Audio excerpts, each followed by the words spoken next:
So this is the fourth book in the series, and it is novella, so it's very short, which is kind of nice because it's kind of like a short, quick, easy read.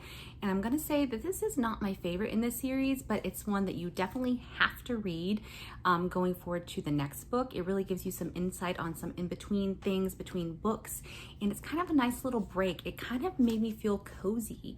It's kind of like a Christmas story. Like you could feel like the spirit of Christmas in the air with like snow and like the solstice, and it just felt like a nice Christmas story. It's like a slower pace than the other books. It kind of gives you a different glimpse into their lives. What I like about this book is that it had different points of view from different characters, so you could kind of see inside of their heads to see what was going on, what they were thinking. I know some people might be tempted to skip this book, but I do not recommend skipping it. I definitely recommend reading it. It's so short, like quick read. It is a bit slower, but it gives you some really good backstory, some things you're going to want to know for the next book. So you definitely need to read this one. It is slower, like I said, but it still has some really good moments. You get some really good dialogue. You get some really good information about lots of the characters. And like I said, it's really just cozy.